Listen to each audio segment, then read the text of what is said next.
Right, ladies and gentlemen, boys and girls, it's my great pleasure to welcome you to our, it's the third, isn't it? Yes? English presentation contest. And I'd like to begin by having Professor Tsumi, who is the Presentation Contest Committee Chair and has been working very hard to ensure that this, like the rest of you, of course, to ensure that today is a great success. So could we welcome Professor Tsumi? Okay. Thank you. Good afternoon, everyone, and thank you very much for coming all over. And today, unfortunately, it's raining, and weather is not that great, but we make it this event so exciting with all of our energy. Okay. Today's event, this contest, it's already 3 times, and it started 3 years ago only, and we came so far. And I'm excited about seeing your exciting, interesting presentations. The theme of today's contest, it's beyond borders, beyond cultures. The key word here, of course, is globalization, right? And this globalization, and it's a phenomena that are impacting us in very different ways, according to race, gender, and social class. And here today, relating to this topic, we have a very interesting, exciting 10 presentation teams ready for performing wonderful presentations for us. I would like to encourage all of you guys to actively participate in this event by giving us lots of feedbacks and comments as much as you can. And in so doing, let's make this event very memorable, wonderful experience for all of us.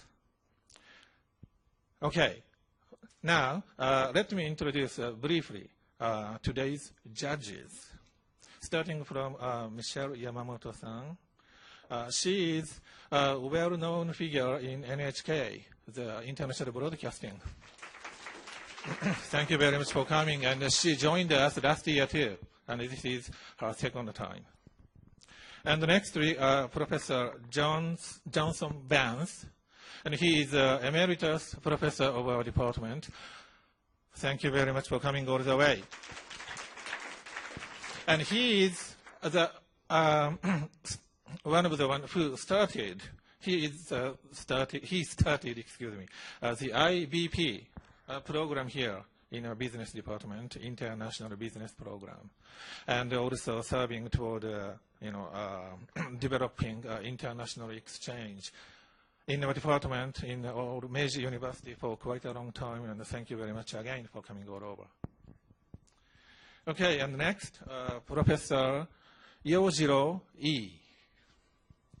And he is, as you know, in charge of a variety of English programs here, and mainly teaching business presentations. This is something what we will be doing today. Okay, next Professor Yoshie Yamashita. Thank you very much for coming. And she mainly teaches, TOEFL intensive classes. Okay, next, Professor Annette Bradford. And she is our assistant professor and has been teaching English education in many ways. And next, Professor James Howard. Thank you very much for joining us today. And he is teaching basic management theory relating courses in Graduate School of Business. And be fluent in Japanese and English and many other languages also. Maybe. Maybe not. Just two, like me. Thank you. Okay. In addition to these are the. Lastly, I forgot telling about myself. I am also a judge for today, and my name is Atsushi Sumi, and I'm teaching mainly international management classes at the business management department. Okay. Those are the six, including myself, 7 judges. And additionally, I'd like to introduce 2 faculty members who will be supporting us today. The first one is Professor Aoki, Katsuki Aoki. He teaches varieties of management theory-related courses. Thank you for joining us today. And as you know, the timekeeper also, Professor Patrick Kiernan. Thank you very much for coming and joining us today. Okay, so this is all of us who will be evaluating your performance and the wonderful presentation. And so I would like to encourage your active participation again, okay? And I will be passing this short welcoming remark to the next person, Michelle Yamamoto-san. Please. Thank you very much for joining. Hello, everybody. And thank you very, very much for having me again this year. It's a great honor and a pleasure to be with you. And as Professor Sumi has introduced me, I am a news anchor and a reporter for NHK World. It's a broadcasting network that airs in over 150 countries and regions. We have television and radio. And since today's topic, the theme that you have, beyond culture and beyond border, I was very excited in hearing that because that's exactly where I was brought up and that's exactly where I work at the moment. I was born in the States and I was raised in England and in France, in Germany, and Hong Kong. So it's a lot of borders and a lot of cultures that I was involved in. And in talking to you today, I was looking back in my life once more, and I realized that how was it that I was able to go through all those borders and all those cultures? And I realized that it's sharing common values. It's sharing different values. It's sharing. So the key and the trick is knowing how to share. And sharing is also communicating. And that was what got me through, and that was how I got to be with so many different cultures and gone through very many borders. And I'd like to tell you one thing today, is that how I was able to go through those borders, along with the communications, is that there are 2 things that I take along with me. There's a passport and a ticket. But it's not a normal passport. It's a cultural passport that I take along with me. It's not something that is given to you from the country, but it's something that you acquire yourself. It's a passport that you make on your own, and it's filled with lots of stamps of knowledge. You fill it up with knowledge, and you take that passport along, and you go outside. You go to another world, another culture. And I also wish for you to take along your ticket. And that ticket is the power of communication. And since there are many of you who are going to be up here today doing a presentation, you have that power of communication. You are ready with the ticket. And now I'm hoping that you fill up your passport with lots of knowledge of culture and for your heritage so that you can share that with the people that you meet. So I am going to wish that you have a great trip in the global world. I wish you a safe and exciting trip. And also I wish you all an exciting day today on your presentation. Good luck, everybody.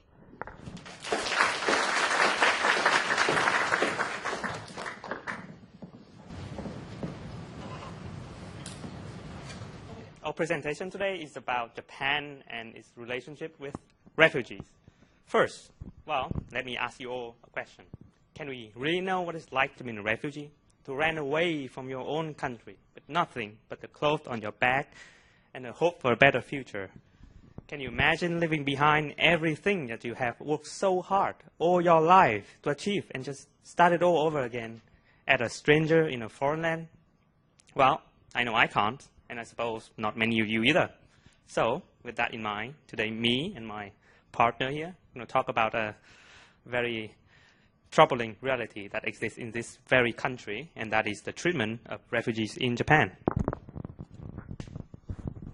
Well, according to the 1951 Geneva Refugee Convention, a refugee is someone who is facing a threat of being persecuted for reasons of race, religion, nationality, or membership of particular social groups or public political opinion.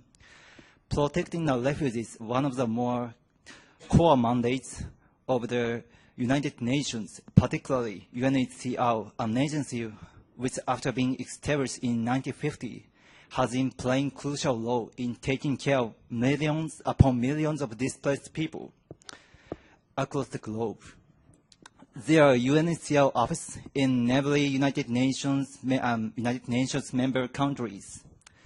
And Japan, well, Japan as a signatory to the Refugee Convention in 1951, Japan is obligated to give refugees sanctuary and protect from the right of refugees their basic human rights. However, the current situation is far from ideal, as Japanese government has been long criticized for its hesitation in not admitting for refugees from all over the world, while at the same time, Japan is third largest donor to the UNHCR. This is the exact problem we want to talk about. Well, now I want to tell you all about a real-life story about a refugee who is currently living in Japan. Her name is Lu. 3 years ago, Lu fled Myanmar, leaving behind her husband and children. She claimed asylum on arrival in Tokyo and was sent straight into an immigration detention center where she spent almost a year. 2 years on, she's still waiting for the final decision on her final status. Now, she's living in a cramped apartment in Tokyo with her fellow refugees, waiting for the, well, struggling every day just to make ends meet. Many refugees like Lu are not allowed to work but receive no financial assistance from the government. Next, let's take a look at some statistics of donation made by selected country to UNHCR in 2013. First, we have China with the least amount of donation, followed by Turkey and Korea. Finally, we have the champion, Japan. Japan, the third largest economy in the world, is also one of the largest donors to UNHCR, providing financial assistance and aid to refugees overseas. But at home, the treatment that refugees receive cannot be more different. In 2013, the number of asylum seekers is, well, 3,777, but only six of them was granted the refugee status, which is the lowest number in 15 years. This led to the refugee recognition rate stood at a meager 0.16%. Although the number of asylum seekers in Japan is a record high, but the number of people who was actually granted the refugee status is at a record low. By nationality, Turkish was the most common, followed by Nepalese and Burmese. So to be granted refugee status, asylum seekers must apply to Immigration Bureau, and then they are interviewed by officials and have to submit tons of documents to prove they are in danger of persecution in their country. If applicants fail to prove sufficient documents to back up their claim, they wouldn't be recognized as refugees in Japan. So any asylum seeker who apply for refugee status are given 3 months permit to stay in Japan, aka provisional stay. And the permission can be renewed repeatedly until the final decision is reached. This whole process would take up a few years, and during which they are not too allowed to work. So, why is Japan closing its door to refugees? We think that behind Japan's reluctant attitude in welcoming refugees is a complex mixture of socio-economic reasons that originated from Japan's long history of isolation. First, unlike the United States, which was basically established by immigrants, Japan doesn't have the same ethnic diversity. Apart from the dwindling population of Ainu and Okinawans, there's no significant minority groups in Japan, which did create an attitude of discrimination toward foreigners. Well, globalization and the inevitable influx of foreigners into Japan has somewhat changed this attitude, but it's still very deep-rooted, especially in the leadership.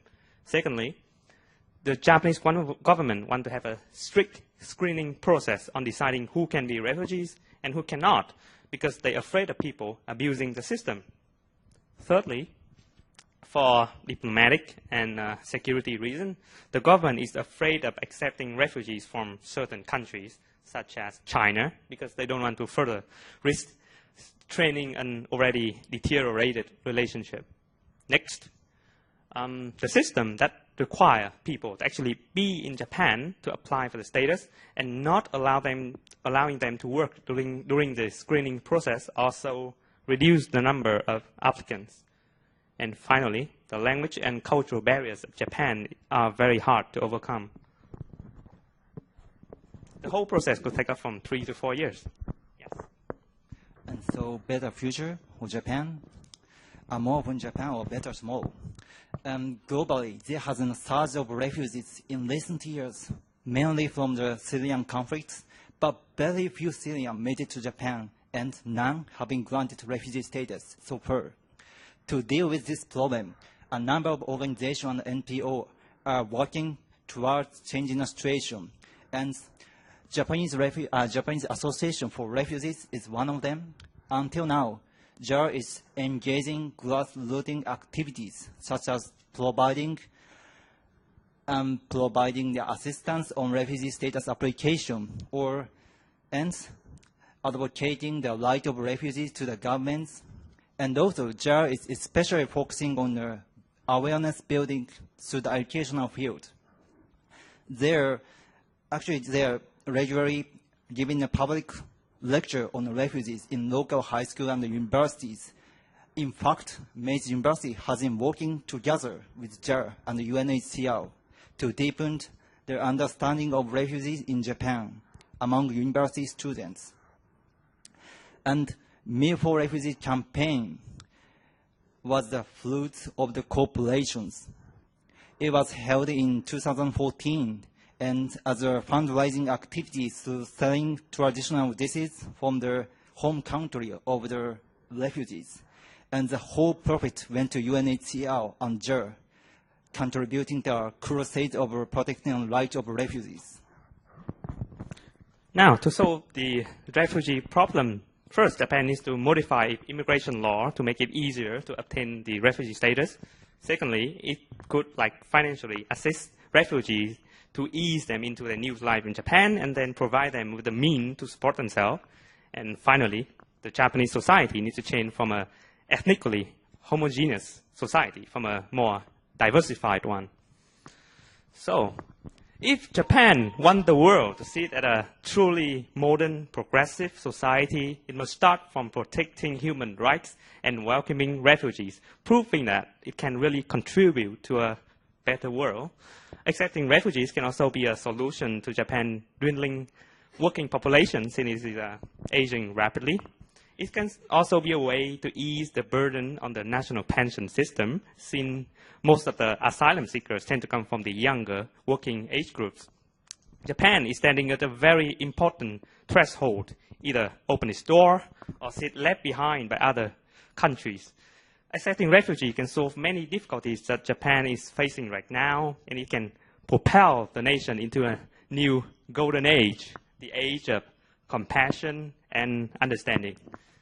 And that is the end of our presentation today. Thank you for listening.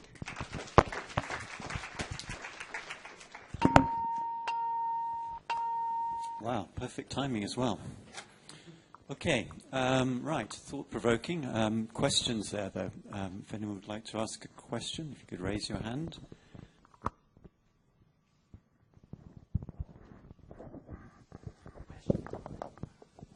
Thank you for nice lectures. I agree with this idea that Japan should accept refugees. However, can Japanese citizens open mind to refugees? Oh, sure. Yes, they can. I don't think why not. I mean, well, let's see. Well, your question actually remind me of a Latin saying. It means this is a vox populi, vox Dei. It means the voice of the people is the voice of God.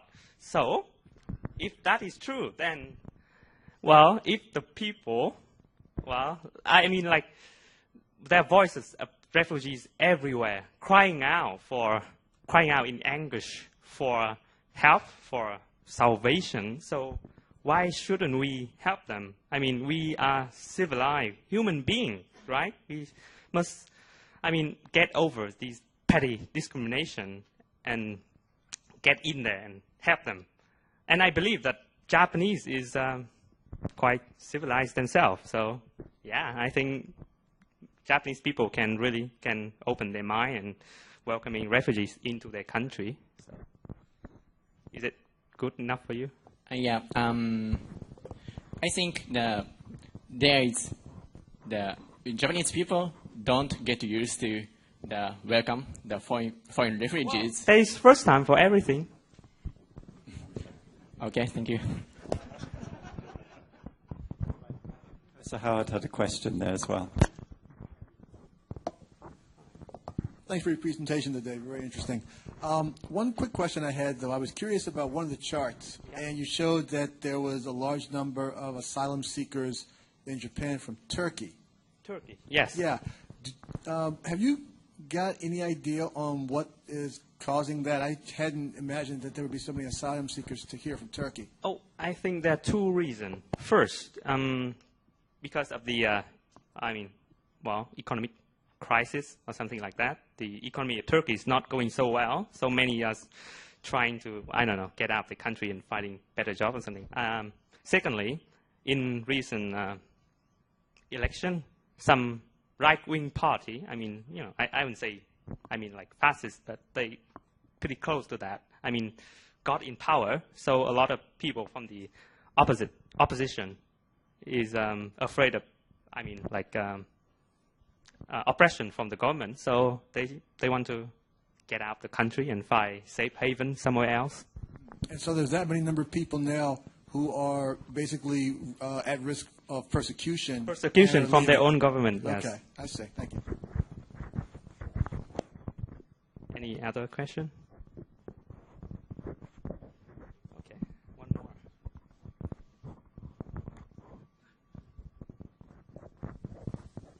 Thank you for your great presentation. There are a lot of things I learned from your presentation.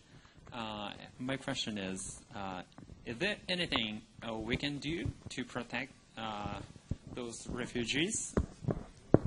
Thanks for asking that question. Well, actually, I want to offer you the new program, the welcome the refugees, welcome the university students, to illustrate this fact. The real situation the refugees in Japan are facing right now.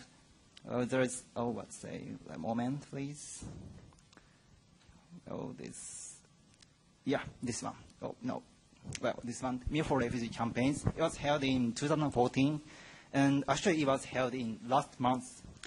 As I explained, it's kind of fundraising activities selling the dishes from the home country of refugees, and then whole profit went to the UNHCR. And, actually, I think the university students playing a very important role in illustrating the facts the refugees are facing right now. Because we university students, after graduation, go to the various company, and then some of us, maybe go to the top of the company, and then maybe a president or something like that, and have the right to distribute the money from the management, marketing, and the last part. contributing the world by granting the money. And then if they have the mind and they have a kind of think about me for refugees, they happen to know when they are university students. Well, maybe they can grant money or contribute to the Japanese by providing the money to a lot of NPOs dealing with this problem. So our activities, the Me for Refugees, something like that, spreading the seed for better future. So why not join our activities? Actually, we both us join these activities, and then we plan to do that next year. Next around June. I'm sorry to speak too much. Yeah, well, what he means is we can all do something to have refugees worldwide. Okay, thank you very much. All right.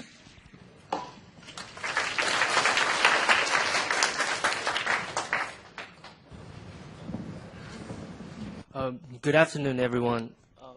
Today our topic is why Japanese music is not selling overseas. So before we start, let me introduce myself. My name is Henry Young. My name is Gani Yin from Korea. I am Quentin Antoine. So before we start, I would like everyone to take a look at this chart. As you can see, this is the global ranking from Billboard. And this chart fully reflects our topic. As you can see, from first place to fifth, none of them are Japanese artists. So how can we explain this phenomenon? Or does that mean Japanese music is not popular in overseas? But in contrast, almost every Japanese, including everyone over here, knows Justin Bieber, Taylor Swift, this kind of international superstars. So what exactly happened between this? And today we're going to present you several international case studies, including Taiwan, Japan, Korea, and France. And then we're going to give a conclusion about this. And now Mr. Tadokoro is going to introduce one of the few Japanese artists who are making effort on international market.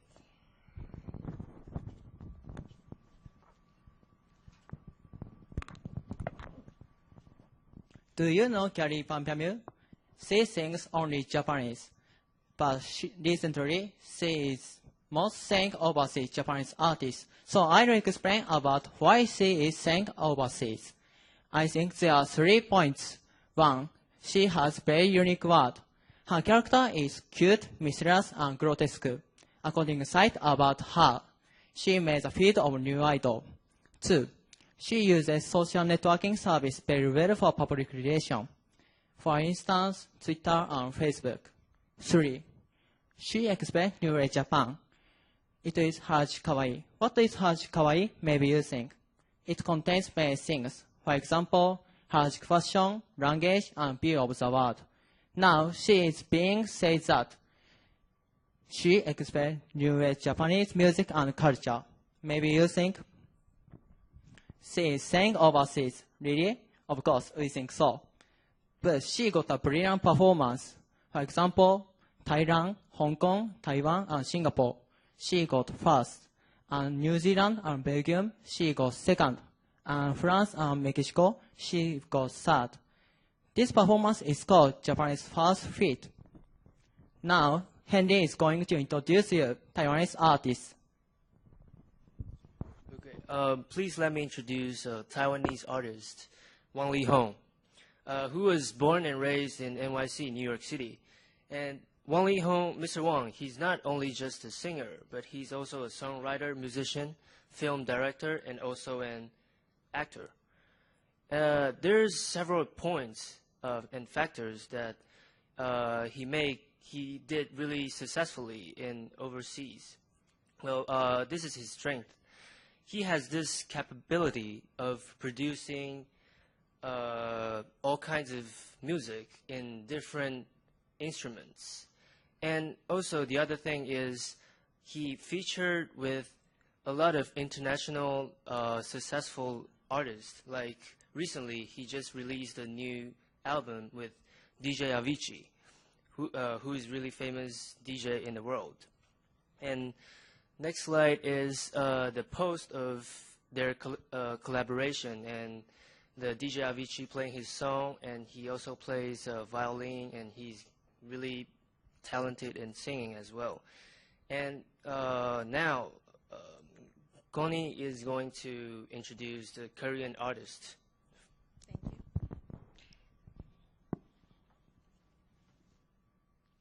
Here is one of famous Korean pop singer Psy, how he was able to be popular in the world. As you know, he is not handsome, he is not good at song. Even the song is written by Korean, plus he cannot speak English as well. Here are some reasons. The first one is the song is interesting. When we listen to the song, we are wondering what is the meaning of the lyrics. And we don't know why, but we feel like dancing. The second point, it's easy to follow his dance. On these pictures, as you can see, one of my friends in Paris, he wanted to make good memories, so he asked the foreigners, do you know Gangnam Style? So he danced Gangnam Style with them and had fun. The third point, the most important thing is to use social crowd marketing like YouTube and Facebook and Twitter. Actually, as he said, Gangnam Style was never intended for international audiences. Psy uploaded his music video to YouTube, so many people watched it and shared his music video. Furthermore, some celebrities like Justin Bieber and Britney Spears, they started tweeting about his music video. That all happened in 1 week. It's incredible. Yes, indeed, it is incredible. Thank you, Goni. So we are now talking about, we're going to talk one of the most famous French artists, David Guetta. So let's take a look at his marketing strategy. First key point is that he makes music easy to listen and that is culturally odorless, so that everybody from any country can understand and enjoy his music. The second point is that it involves plenty of foreigners, famous people, while in his creating process. So those people are able to spread his music in different countries, and I think this is a key point for David Guetta. The third main strength is that he participates to as many events as possible all around the world to get famous. So now let's compare his strategy with what Japanese artists do. So David Guetta makes music designed for the worldwide market. As I said, he wants his music to be accepted by any culture. While Japanese artists, most of the time, their music is related deeply with the Japanese culture.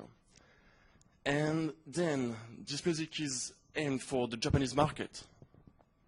Then David Guetta has built human connections and relationships over the time. These bonds are important for him to get to know more and more people, to get famous in more and more countries. This is efficient, but it takes a lot of time.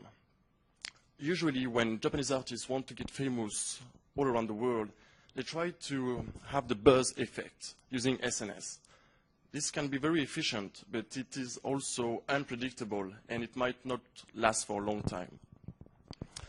So now we're going to the last part, the conclusion. So we have tried to compare what famous artists from any part of the world do with what Japanese artists do. And we have picked three main strengths from our case studies. First one, build solid connections, strong bonds, human bonds with people all over the world. Then some people use NSNS for the buzz, but as we said before, it is unpredictable. But it can be very efficient to get famous very quickly. And then the strategy of diversification in activity, like the Taiwanese artist. It increased the chances to get famous in more countries. So, as you can see in these 3 points, the language is not a part of it. Usually people think it's because Japanese artists don't speak English that they are not famous all around the world. But in fact, even if language is important because it's a way of communicating, it's not the priority when it comes to music. So what Japanese artists should do is adapt their music and attitude to the world market to get the music beyond border and beyond culture, because music is a way to communicate by itself. So they should just pay attention to it. So that's the end of the presentation. Thank you for listening. We are now ready to answer your questions.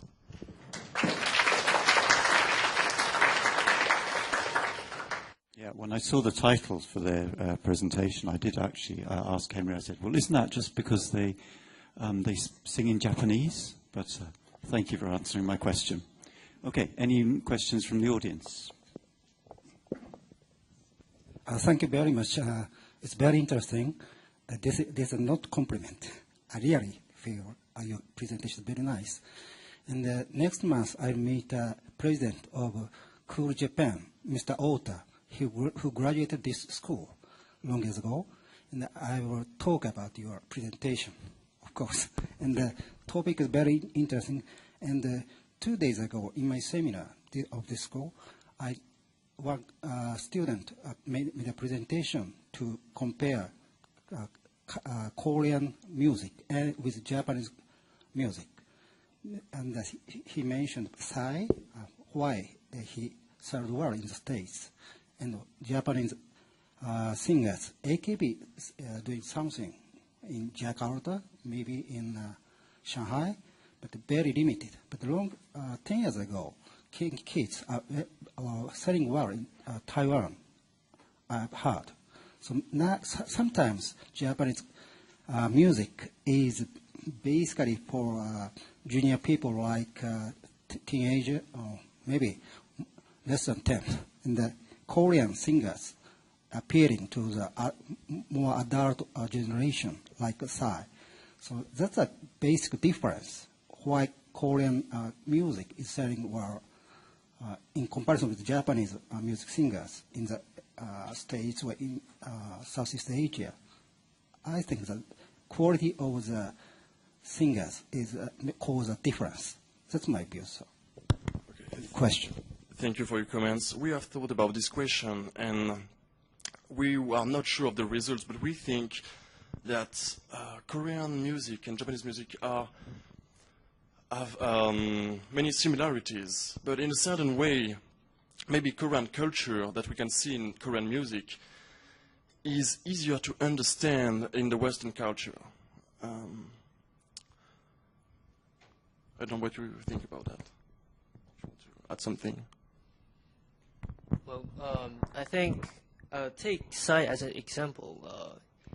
His style is very, adorable and very easy to accept his style for all the adults and even those closed-minded people. I mean, it's interesting for not just only maybe young people, but also maybe a little bit elder guys, because it's just funny. Like, he's not handsome. He's not. But yeah, right. But the way he presents himself, we find a way that interesting, and we might unconsciously doing the same thing with him. But there's no reason for that, because that's how he attracts people. But Japanese market, they don't really target the international market. They are mainly target on there's certain people in Japan, like AKB. They might be targeting on the maybe like what we say otaku, maybe, and maybe very very young guys or ladies. So they don't really do the strategy to sell their music to international market. But recently, some of the Japanese artists, they found this, maybe you can say problem, and they try to make effort on this part. Yes. Hey, any more questions there? Oh, yes, right, okay. Professor Oki. Thank you for your presentation. My question is not directly related to your presentation, but I'd like to know about something like a more positive aspect of music when people are crossing the border or are crossing culture. What do you think about this? Is there any opinion about the role of music in crossing borders and cultures? I'm not sure I understood well. Can you please repeat? So, do you think about the role of music when people? What is something like more? What do you think about the positive aspect of music when people try to cross the borders or cultures? Well, the good thing about music is that even if we don't understand the lyrics, we can enjoy it. So this is one of the reasons we thought that language is not that important. So yeah, music is universal. It has always existed in every culture at any time. And it is a way of communication. It is on its own. So it can give a message just with the music, even without lyrics. So that's why. Yeah, I don't know if I understood, if I answered correctly.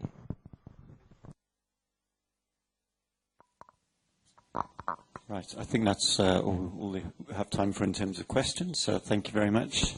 Thank you.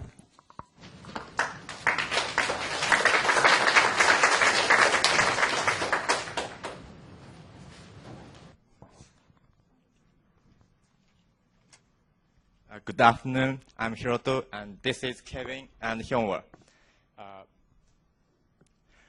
One big stone dropped from the sky and hit the ground. Then an explosion happened and dust covered up the sky. Suddenly, the environment completely changed. The strongest one at the time could not adapt to the new environment and disappeared from the face of the ground. This is one of the most reliable hypotheses how dinosaurs died out. If they had adapted well to the new environment, the world now would be different, like this. Terrible, isn't it? Thankfully, they could not adapt to the new environment. The world now is this. Charles Darwin once said, "It is not the strongest species that survived, nor the most intelligent, but the ones most adaptable to change." He just thought an ecosystem on these words, but we think this applies to global business too. In this global world, more companies cross borders and cross culture. There are some international companies like these. Sound familiar? Why are they so successful? One of the key is adaptation. Companies should change their products and services in each country and each culture to get global success. In this presentation, we take McDonald's and Starbucks for the examples. They are greatly successful all over the world, and we are very impressed with their adaptation to cross borders and cross culture, even though they have some mistakes in some areas. So McDonald's is one of the most famous fast food restaurants not only in Japan, but all over the world. This is the world market share of McDonald's after the founder, Ray Kroc, established in 1955. As you can see, the red part in this world market map, it is the current market share of McDonald's. McDonald's now had over 35,000 local restaurants and serves nearly 70 million people each day in over 100 countries. But do you know why McDonald's is successful? We believe one of the reasons is because of the operation principle that Ray Kroc set up since 1955. It is well known as QSCV, which stands for quality, service, cleanness, and value. In this time, it might sound like normal, but in the past it wasn't, especially the value part. You have to let the customer feel they have been attached with great importance and it's worth consumed in McDonald's. But McDonald's didn't success just because of this principle in overseas. You might see this kind of sign in some McDonald's restaurants, like beef and beef product not served. This is the main product McDonald's have, Big Mac. So look at these pictures. Can you imagine this delicious hamburger without any beef inside or any meat inside? Is it like this? I believe not. You might saw those kind of sign in some India restaurants, McDonald's especially.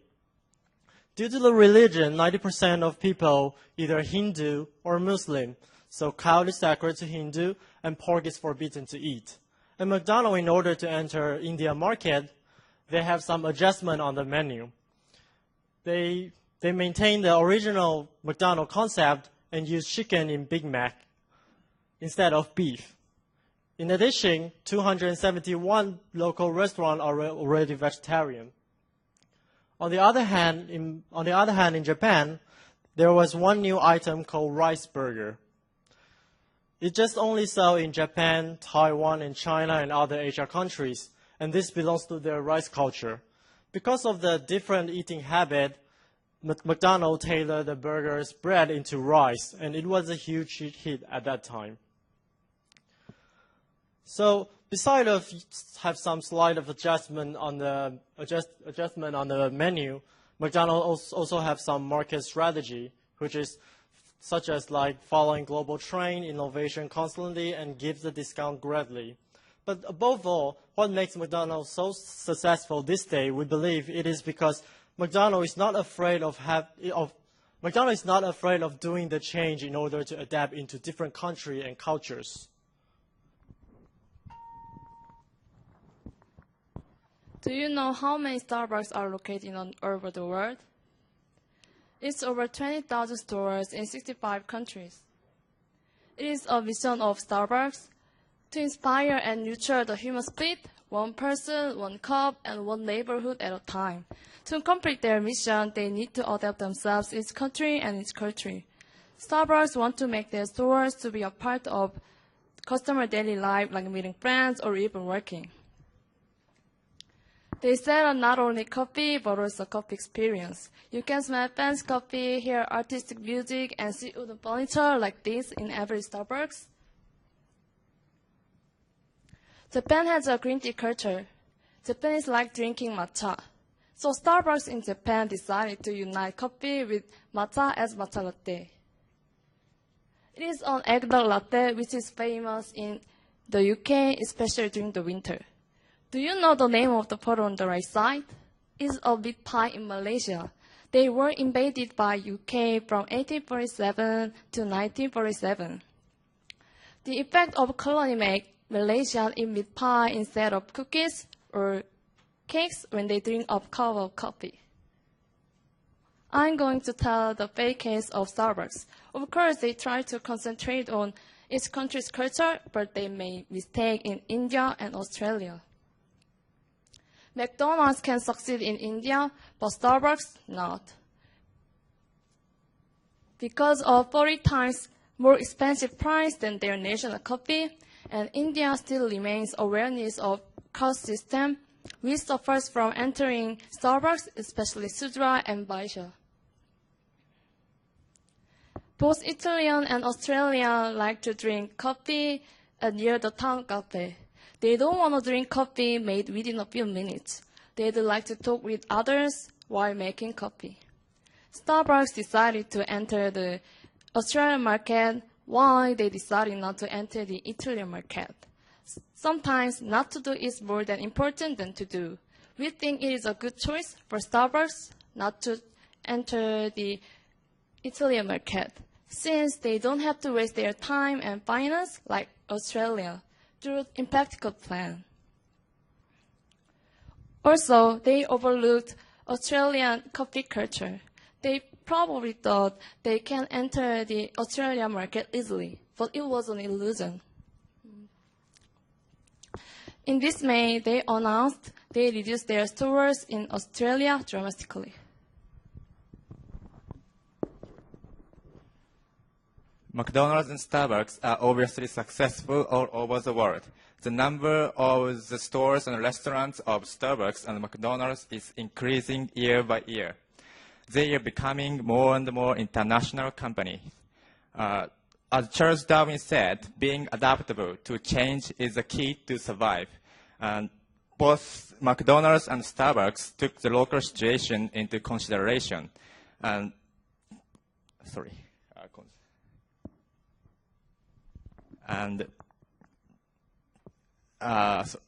rice burger, matcha latte in Japan, and meat pie in Malaysia, and so on.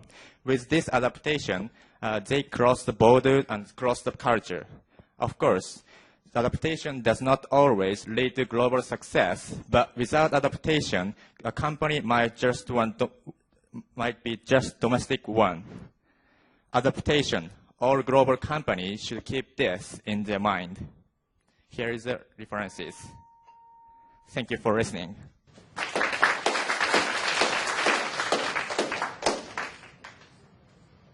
Right, thank you very much. Okay, questions about adaptation? Professor Abe.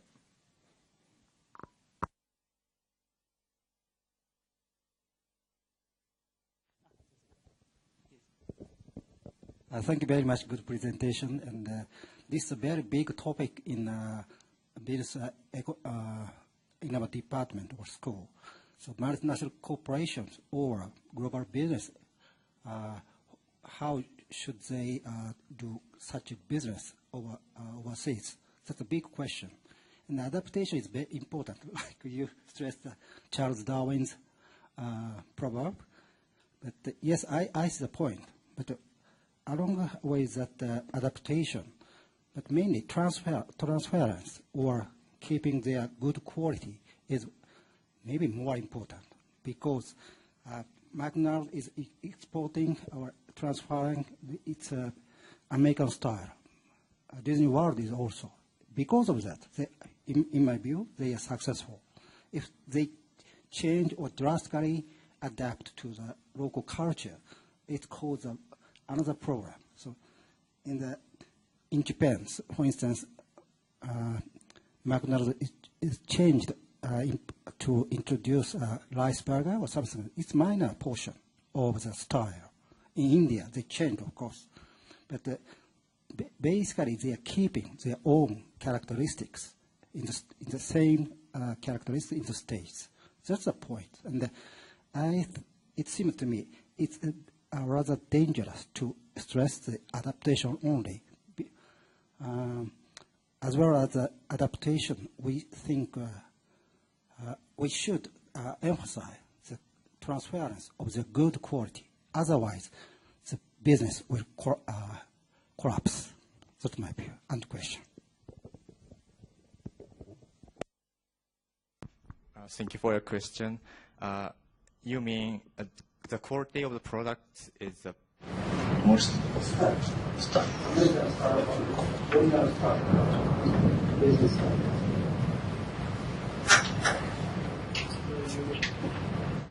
So you mean we cannot see the American-style burgers in Japan, McDonald's?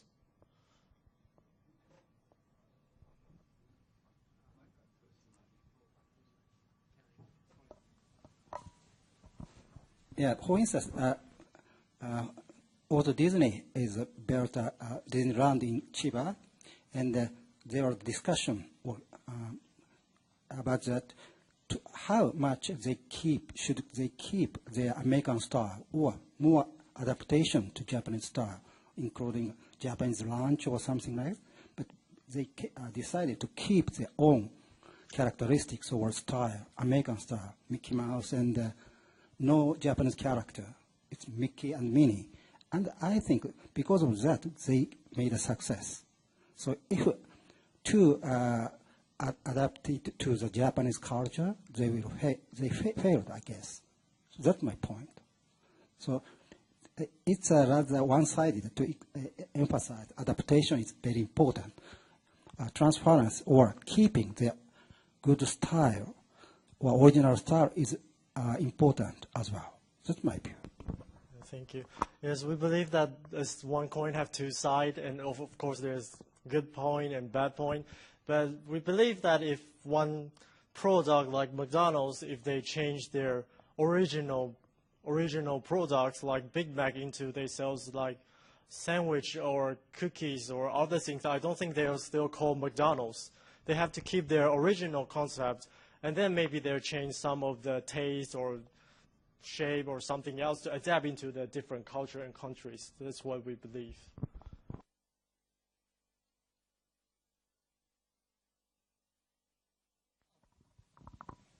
My question is related to Professor Abe's question.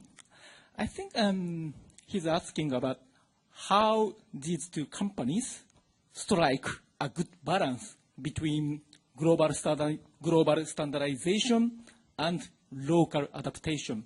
What do you think about how these companies to strike a good balance between these two difficult, different issues? Yes.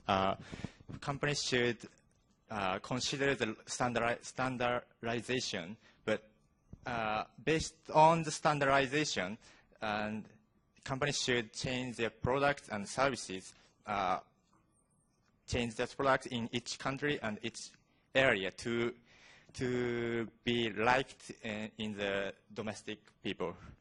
I think it's difficult to balance it, but it depends on each company and each industry, I think.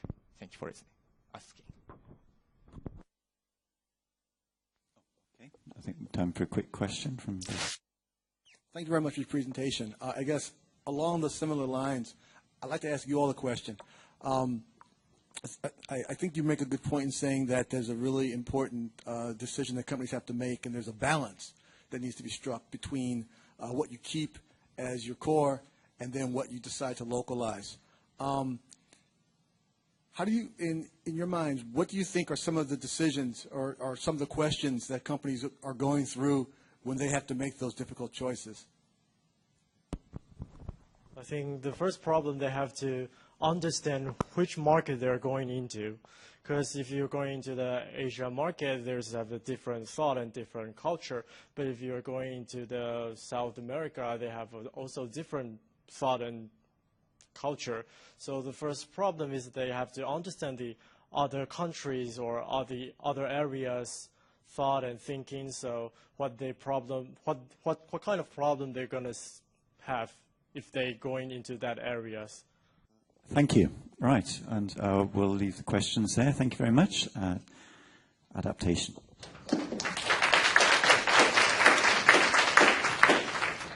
Okay, so I'd like to now welcome some comments from Professor Johnson about the presentations. Could we give him a warm welcome, please? Good afternoon. I'm extremely happy to be here, and I was very happy to be invited. I was here for the first one, but not the second one. First of all, I would like to thank all the presenters very much.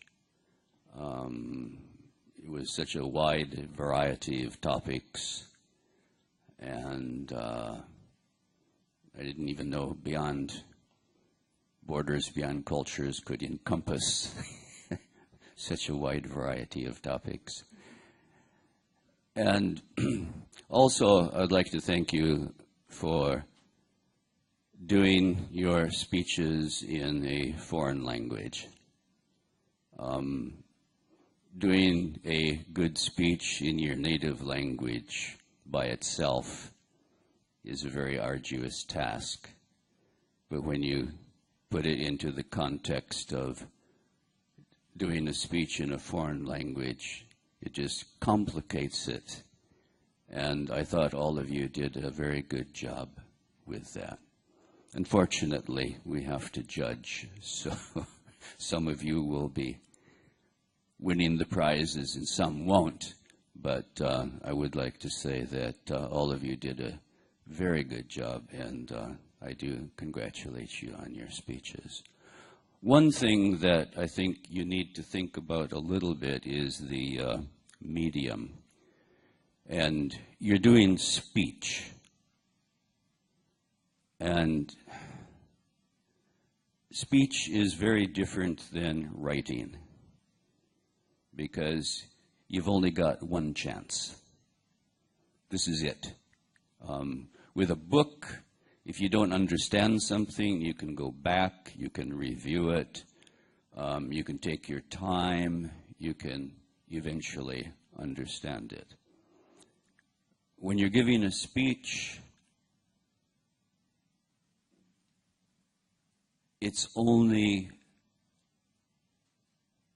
the opportunity to contact with your audience.